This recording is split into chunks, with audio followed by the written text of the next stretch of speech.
안녕하세요. 오늘은 주민 참여의 중요성과 방법을 사례를 통해 알아봅시다. 127쪽에서 129쪽까지 살펴보도록 하겠습니다. 예준이네 지역 주민들은 지역의 일에 다양한 방법으로 참여하고 있습니다.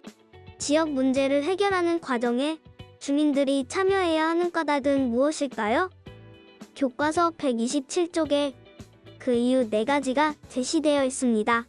하나씩 살펴보겠습니다. 지역 문제는 지역의 모든 주민에게 영향을 미치기 때문입니다. 지역 문제는 그 지역에 사는 주민들이 가장 잘 알기 때문입니다. 시청이나 도청 등에서 일을 제대로 하는지 살펴봐야 하기 때문입니다.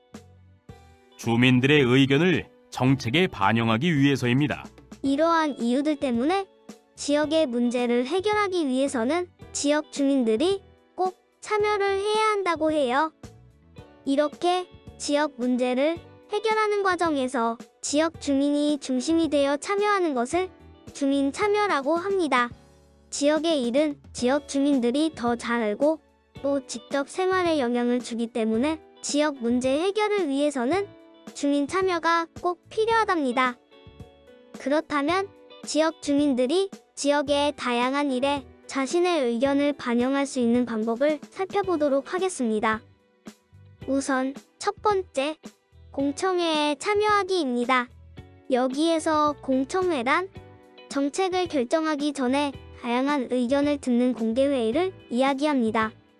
대구시가 교통카드 기준으로 현재 1,100원인 시내버스와 도시철도 요금을 각각 150원씩 인상하기로 한 가운데 시민 공청회를 개최하고 요금 조정안에 대한 토론을 가졌습니다.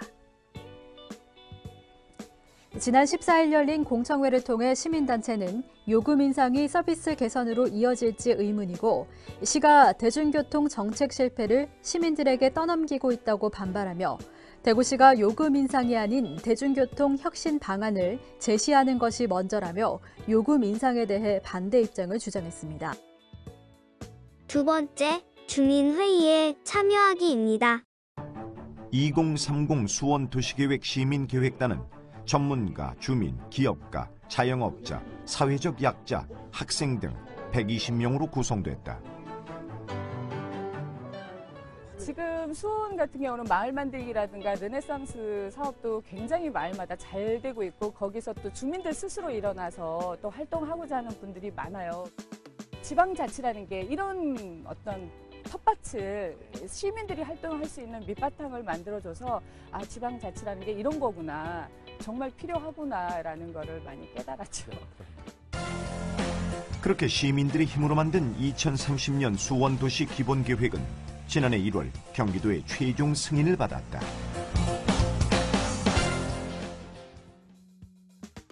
세 번째, 시도청 누리집에 의견 올리기입니다. 포털 검색창에 용인시청을 검색합니다.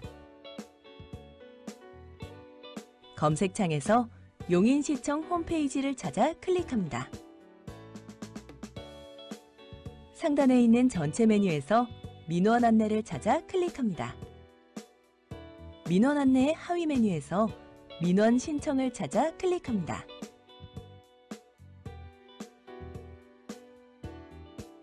민원 신청 화면 아래쪽에 있는 신청 버튼을 누르고 민원을 작성합니다.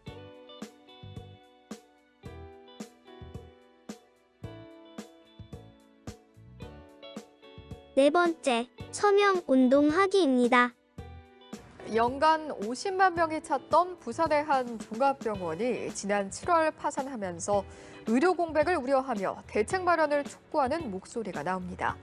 시민들은 공공병원을 설립해야 한다며 10만 명 서명 운동에 나섰습니다. 차근호 기자입니다.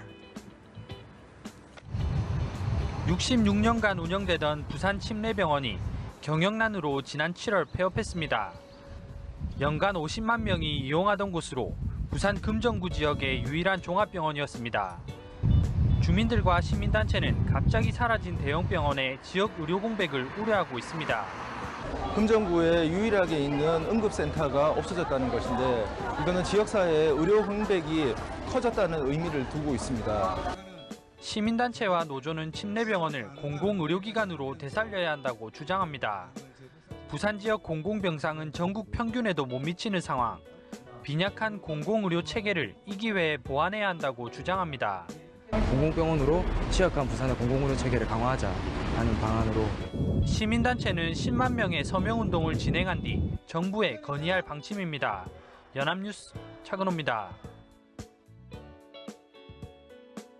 이런 방법들을 통해서 지역 주민들은 지역 문제 해결에 자신의 의견을 반영할 수 있습니다. 예준이네 부모님은 시민단체에서 활동하면서 지역의 일에 참여하고 계시다고 합니다. 이러한 시민단체는 여러 분야에서 활동하고 있습니다. 여기서 시민단체란 시민들이 스스로 모여 사회 전체의 이익을 위해 활동하는 단체들을 이야기해요. 다양한 분야에서 일하는 시민단체들을 살펴볼까요? 먼저 환경 분야입니다. 환경 분야에서 활동하는 시민단체는 지역의 환경 문제에 관심을 가지고 환경보호 활동을 합니다.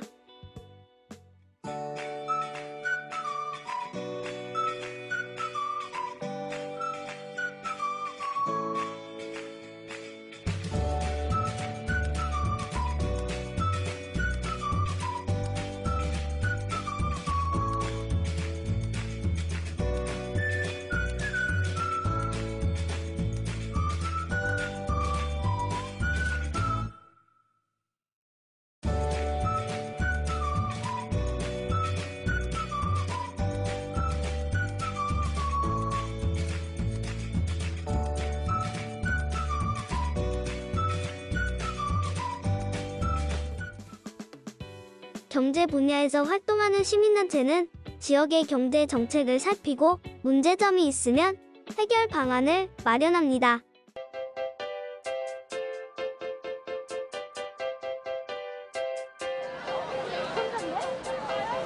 오늘 행사는 청소년 에코볼런티어 초록천사들이 직접 하는 녹색 나눔 장터가 있고요.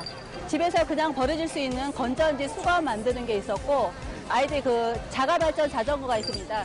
집에서 그냥 무심하게 쓰고 있는 에너지를 내가 자전거를 얼만큼 페달을 밟았을 때 벌써 음악이 나오고 선풍기가 돌아가는 거를 경험함으로 해서 에너지를 줄일 수 있는 그런 생각을 하게 되어 있고요. 퀴즈, 골든벨, OX를 하고 있는데 이거는 이제 전자쓰레기라든지 에너지 관련 쪽에 퀴즈를 내서 아이들이 이런 퀴즈를 통해서 에너지를 절약할 수 있는 그런 마음을 갖게 하는 역할을 하고 있습니다.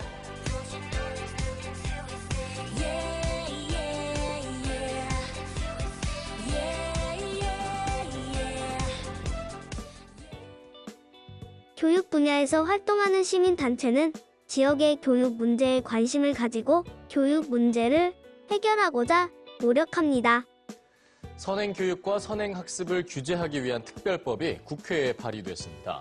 교육시민단체 사교육 걱정 없는 세상은 선행학습을 부추기는 학교 교육과정과 시험을 포함해 사교육기관의 선행교육까지 규제하는 법률을 국회의원 28명과 공동 발의했다고 밝혔습니다. 지역의 어려운 사람들을 돕고 봉사활동을 하는 자원봉사 시민단체도 있습니다. 절인 배추 속에 양념을 넣는 손길이 바쁘게 움직입니다. 김치를 담그는 솜씨는 다소 서툴지만 정성과 사랑을 듬뿍 담고 있습니다. 어려운 이웃들을 위한 사랑의 김장 나눔 행사에 친구와 선후배는 물론 교수와 임직원 모두가 옷소매를 걷어붙였습니다. 김장을 하는 게 쉬운 일이 아닌데 어려운 이웃을 도울 수 있다는 마음을 가지고 하니까 힘이 되는 것 같습니다. 이렇게 만들어진 김장은 모두 4,500kg, 1년 전보다 500kg 늘렸고 모두가 천안 지역 어려운 이웃들에게 전달됩니다. 올해는 지역 기업들이 동참하고 학생과 교직원들의 자발적 성금으로 힘을 보탰습니다. 오늘 굉장히 즐거운 마음으로 열심히 김장을 나눠서 그다음에 또 이 아름다운 사랑이 많이 전해지랬으면 좋겠습니다. 사랑의 김장 나눔 축제가 갑자기 찾아온 추위로 겨울나기를 걱정하는 이웃들에게 따스한 온기를 전하고 있습니다. 이 밖에도 정치, 문화, 청소년 관련 분야에서 활동하는 시민단체들도 있습니다. 오늘은 지역 문제 해결에 주민들이 직접 참여해야 하는 이유와 참여하는 방법, 또 다양한 분야에서 활동하는 시민단체들을 살펴보았습니다. 다음 시간에는 직접 참여하는 사례들을 살펴보고 우리 지역 문제 해결에 참여할 수 있는 방법들을 이야기해 보도록 하겠습니다. 감사합니다.